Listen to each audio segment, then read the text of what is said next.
Ketika di hutan ada buah-buahan, pasti dia petik tanpa meminta izin pada pemiliknya. Sampai akhirnya, tiba-tiba ia merasakan sakit yang luar biasa di area perutnya. Dan sedikit demi sedikit, perutnya pun membesar. Halo pecinta mistis, jumpa lagi bareng gue di sini di channel horor kesayangan kita, Horor Area. Ini tempatnya horor. Kali ini gue akan bercerita tentang sebuah santet yang sangat banyak dimiliki dan sering digunakan untuk menyakiti sesamanya. Santet ini sangat umum dan banyak sekali digunakan di daerah kami. Namun di cerita ini, saya akan menceritakan sedikit saja tentang orang-orang yang terkena santet tersebut. Sebelumnya, tidak ada sedikit pun maksud apa-apa dari saya menceritakan kisah ini. Hanya sebagai pengingat saja, agar kita lebih hati-hati bahwa menyakiti seseorang itu adalah perbuatan yang salah.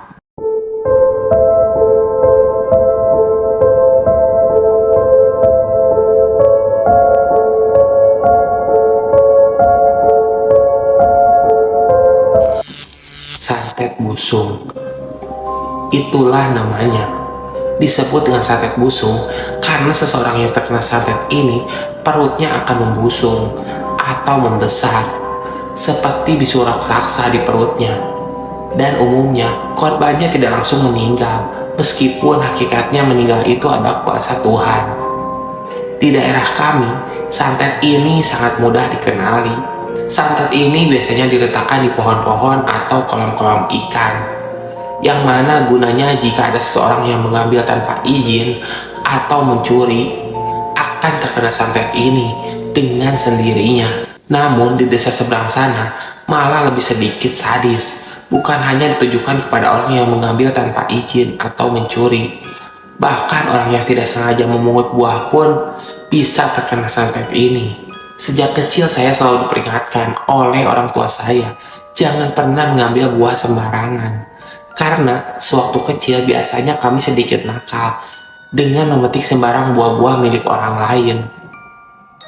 Orang tua pun selalu mengingatkan kami, terutama di pohon-pohon milik orang-orang tertentu yang kami ketahui orang tersebut memiliki santet busung tersebut.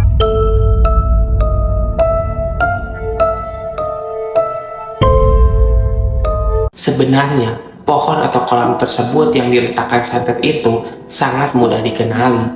Cirinya, biasanya ada semacam plastik berisi air atau buntelan plastik yang digantungkan di dahan pohon. Jika di kolam ikan, biasanya diletakkan di sebatang bambu yang ditancapkan di pematangnya.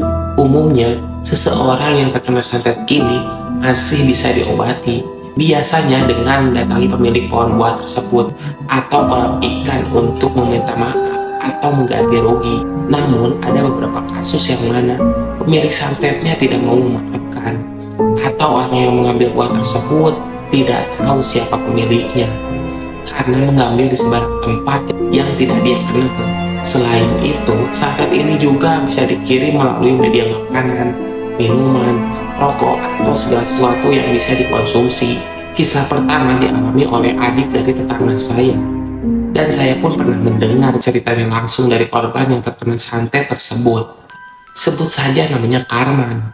Karman ini sebenarnya lahir di kampung saya, namun semenjak dari kecil beliau tidak tinggal di kampung saya, melainkan ikut dengan bapaknya karena orang tuanya bercerai kala itu. Sedangkan kakak perempuannya tinggal di kampung saya. Karman ini kerjaannya serabutan. Ia bekerja apa saja, mulai dari berdagang hasil bumi sampai mencari pakan hewan ternak. Kejadiannya bermula ketika ia mencari pakan ternak. Dia mencari dari hutan ke hutan. Karman orangnya termasuk sedikit sembarangan. Ketika di hutan ada buah-buahan, pasti dia petik tanpa meminta izin pada pemiliknya. Di mana saja setiap kali mencari pakan, jika ada buah, pasti ia akan petik tuh.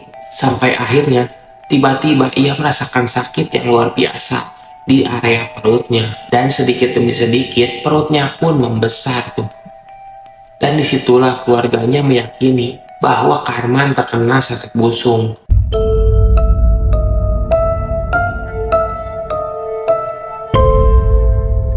Keluarganya pun bertanya apakah dia pernah menyakiti orang lain atau diberi makanan oleh seseorang. Namun Karman tidak pernah merasa melakukan kedua hal tersebut. Berobat kemanapun Karman sudah jalani, namun tidak ada satu orang pintar pun yang dapat mengobatinya. Karena mitosnya memang santet ini sulit untuk diobati, selain dari pemiliknya yang menarik kembali santet tersebut. Berobat medis pun telah ia jalani, dokter pun hanya kebingungan karena belum pernah menyembuhkan penyakit seperti ini. Dari salah satu orang pintar yang ia datangi, orang tersebut memberitahukan bahwa santet ini bukan dari orang yang iri atau benci dengan Karman. Namun karena sifat Karman yang sembarangan dalam mengambil sesuatu yang bukan miliknya tanpa izin, akhirnya ia pun menyadari perbuatannya dan ia mengaku suka mengambil sembarangan buah-buahan milik orang lain tuh, walaupun berada di dalam hutan. Orang pintar itu pun menyarankan Karman untuk mendatangi pemilik buah yang ia petik dan meminta maaf serta mengganti rugi. Barangkali pemiliknya mau memaafkan dan menarik kembali santet tersebut.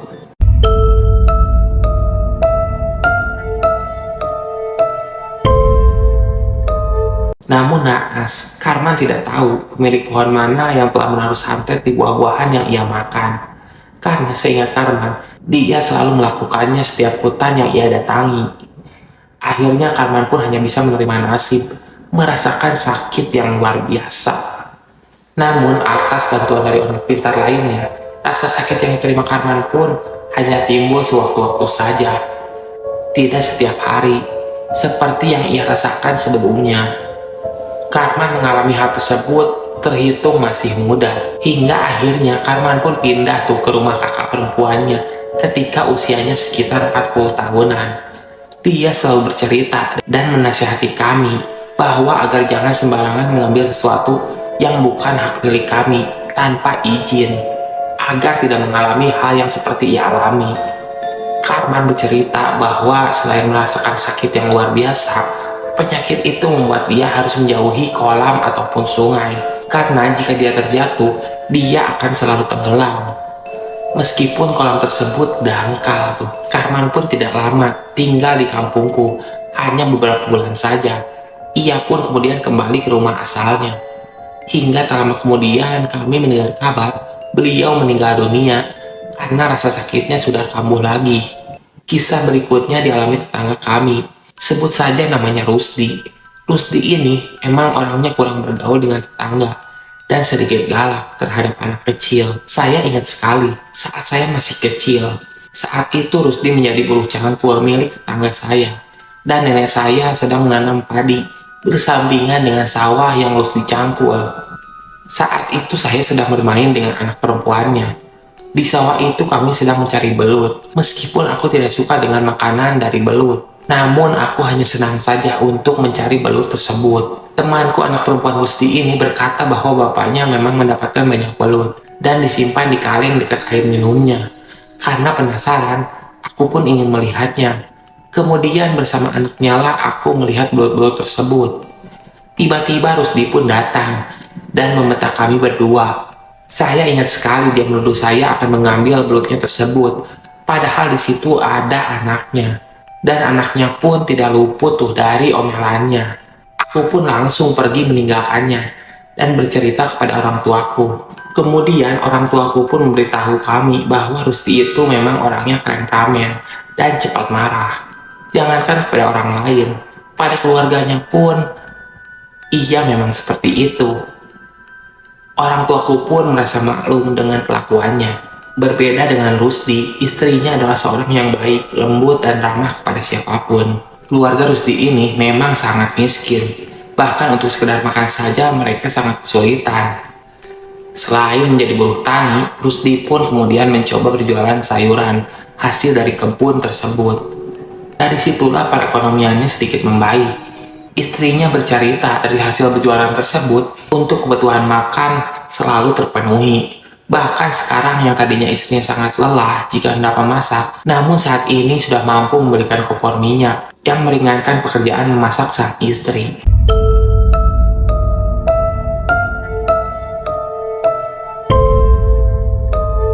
Namun naas, pasar tempat berjualan sayuran Rusdi memang rawan akan santet.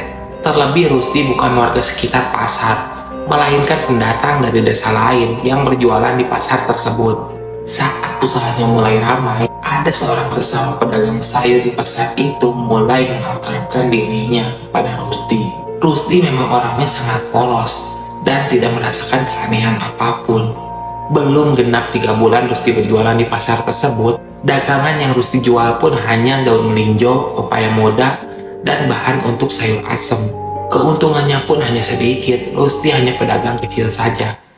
Namun iri hati dan rasa tidak sukalah yang membutakan hati, sehingga seorang yang berusaha berteman dengan Rusdi itu berniat jahat ternyata. Suatu hari dia memberikan 1 kilogram ikan asin kepada Rusdi. Tanpa rasa curiga, Rusdi pun sangat gembira menerima hal tersebut. Karena selama ini Rusdi belum pernah bisa membeli ikan asin sebanyak itu. Dalam hatinya itu bisa menjadi persediaan makanan di rumahnya. Rusdi pun kemudian bercerita kepada sang istri bahwa temannya sangat baik. Tentu saja sang istri pun merasa senang. Kemudian istrinya pun memasak ikan tersebut untuk dimakan bersama-sama dengan keluarga. Selang beberapa hari, Rusdi pun jatuh sakit dan tidak bisa pergi ke pasar. Semakin hari, Rusdi semakin sakit parah tuh.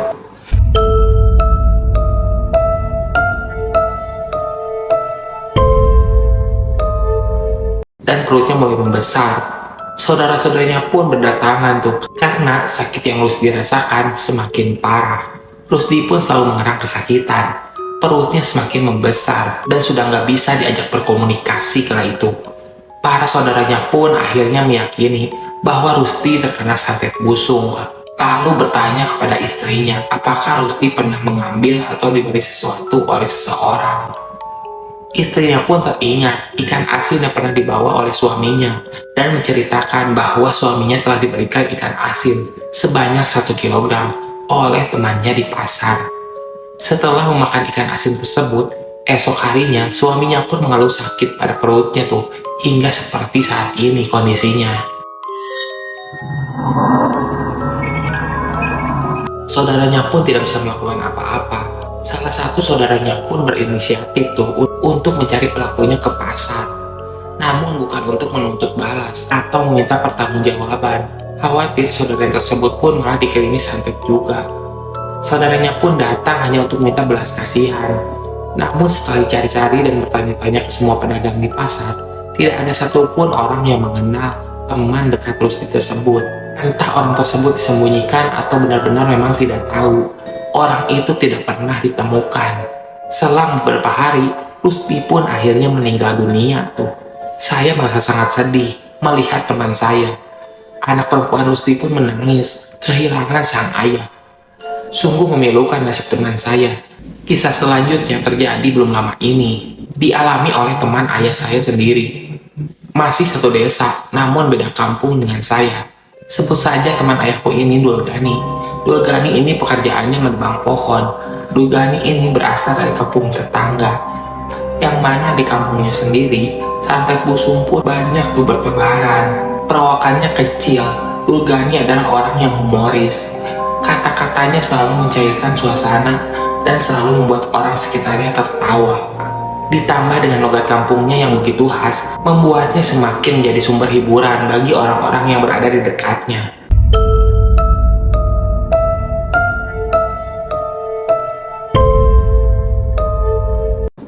Suatu ketika Dulgani mengalami sakit yang luar biasa di bagian perutnya, membuatnya tidak bisa melakukan aktivitas seperti biasanya. Semakin hari, terasa semakin sakit.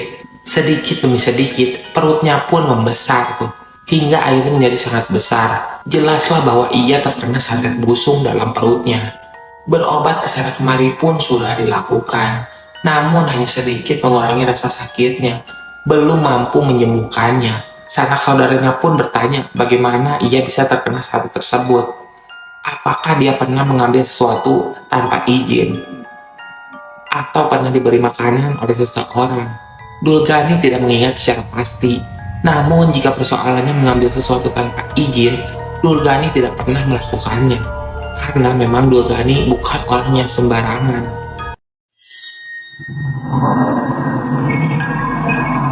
Namun Dulgani pernah melakukan pekerjaan memotong kayu di sebuah desa, yang mana di desa tersebut terdapat orang-orang yang memiliki pekerjaan yang sama dengan Dulgani. Sebenarnya saat itu Dulgani enggan mengambil pekerjaan tersebut, karena dia tidak mau melangkahi orang-orang di desa sana yang memiliki pekerjaan yang serupa dengan beliau. Baginya, saling menghargai itu sangat penting dalam berprofesi, ujarnya kala itu. Sebab udah menjadi hal yang umum, akan terjadi sesuatu yang mencelakai dirinya jika ia mengambil pekerjaan di wilayah orang lain. Kecurigaan Dulgani hanya sampai pada sebatas itu. Entah siapa pelakunya, ia pun tidak mengetahuinya. Berbulan-bulan kondisi tersebut dirasakan Dulgani. Sampai pada puncaknya, Dulgani merasakan sakit yang di luar batas. Dulgani pun merasakan bahwa dia akan mencapai ajalnya dan segera berpesan dan berwasiat kepada anak dan istrinya. Saat itu hanya ada Dulgani dan istrinya serta anaknya di rumahnya tersebut. Tiba-tiba terdengar ketukan di pintunya.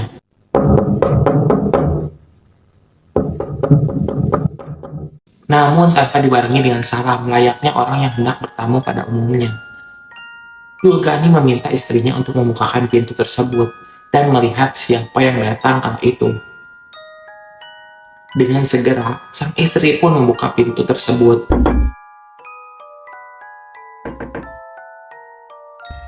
Namun sang istri merasa asing dengan tamu yang datang, namun tetap mempersilahkan masuk tamu tersebut.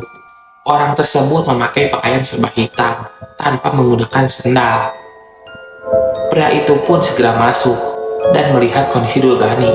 Sambil memegangi dahi Dulgani, orang tersebut berkata bahwa kondisi Dulgani sudah parah. Andai orang tersebut telat datang, mungkin Dulgani sudah tidak tertolong, ucapnya saat itu. Dulgani sebenarnya terkejut, karena dia pun belum mengingat siapa orang tersebut, karena wajahnya begitu asing baginya. Dan akhirnya pria tersebut mengatakan bahwa dia dari orang suku Baduy Banten. Dia datang hanya ingin membalas budi, karena Dulgani pernah mengajaknya makan siang meski dengan bekal seadanya. Akhirnya Dulgani pun teringat bahwa saat itu memang dia pernah mengajak makan seseorang. Dulgani pun bertanya bagaimana pria tersebut bisa mengetahui alamat rumahnya dan mengetahui apa yang sedang terjadi pada Dulgani saat ini. Karena seingatnya, Dulgani tidak pernah memberitahukan di mana ia tinggal, serta Dulgani tidak pernah bertemu dengan pria itu. Namun pria itu berkata bahwa Dulgani tidak perlu memikirkan hal tersebut. Kedatangannya ke sini hanya untuk membantunya barangkali Dulgani bisa sembuh. Namun sebelum mengobati Dulgani, pria tersebut minta disuguhi makanan. Sang istri pun dengan malu menyebutkan bahwa di rumahnya tidak ada lauk pauk yang bisa dihidangkan pada seorang tamu.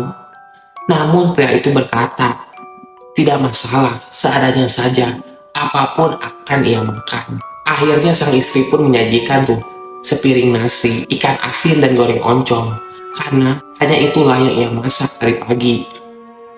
Dengan lahap pria tersebut memakan nasi tersebut yang disajikan oleh istri Dulgani. Setelah selesai, ia pun meminta beberapa siung bawang putih kepada istrinya. Bawang putih itu pun terus dikunyah sambil ia komat kamit membacakan mantra sepertinya. Bawang putih yang dikunyah pun kemudian dikeluarkan dari mulutnya. Sebagian ditempelkan di perut Dulgani, sebagian dimasukkan ke dalam gelas yang berisi air putih. Pria itu pun akhirnya meminta Dulgani untuk meminum air tersebut. Dulgani pun tanpa ragu meminumnya saat itu, seperti sedang makan cabai. Saat dimakan langsung terasa pedas.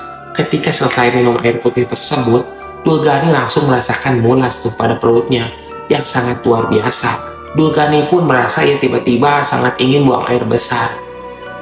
Sambil berteriak-teriak, ia pun meminta istrinya untuk mengambilkan bak air untuk menampung kotorannya. Pria itu pun tersenyum dan berkata kepada Dulgani bahwa sekarang ia sudah sembuh. Sembari ia pun pergi keluar rumah kala itu. Dulgani pun tidak memperhatikannya karena ia merasa mulas yang luar biasa. Akhirnya, Dulgani pun mengeluarkan semua yang ada di perut besarnya itu.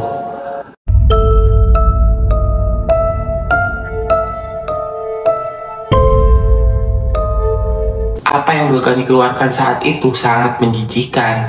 Satu bak penuh nanah yang berbau busuk keluar dari perutnya. Sampai-sampai istrinya pun pingsan mencium aromanya. Sedangkan sang anak-anaknya pun pergi keluar rumah tuh. Karena aroma busuk tersebut sangat menusuk hidung. Setelah selesai, Dogani pun merasa sehat kembali seperti sedia kala. Tidak ada lagi rasa sakit dalam perutnya. Ia sangat bersyukur pada Tuhan masih menyayanginya dan diberikan kesembuhan padanya melalui orang yang tiba-tiba datang ke rumahnya. Dogani pun mencari-cari tuh orang tersebut. Namun orang tersebut sudah tidak ada. Dogani pun bertanya kepada tetangganya yang saat itu sedang memperbaiki motor. Tetangganya pun kaget melihat Dogani sudah bisa berjalan dengan perut mengecil seperti sedia kala.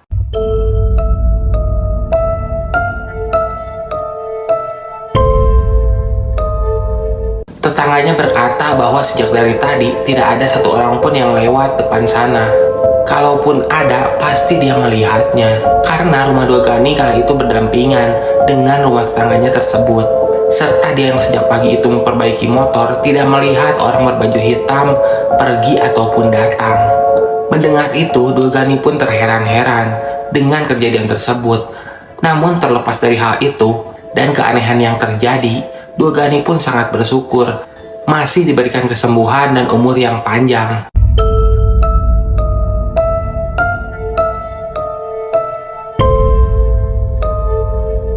Sekian cerita dari kami, semoga bisa menghibur Anda sekalian. Dukung konten-konten kami dengan cara like, comment, and subscribe ya. Jangan lupa klik lonceng ikonnya agar kamu mengetahui konten-konten baru yang kami update. Dan bagi kalian yang memiliki cerita horor dan ingin dibacakan di sini di horror area, silahkan saja DM Instagram kami di sini di bawah ini. Kami tunggu ceritanya ya. Terima kasih bagi kalian yang udah klik video ini dan nonton sampai selesai. Semoga kalian berikan kesehatan dan dimudahkan rezekinya. Amin. Gue Randy di sini undur diri. Bye bye. Wassalamualaikum. Horror area. Ini tempatnya horor.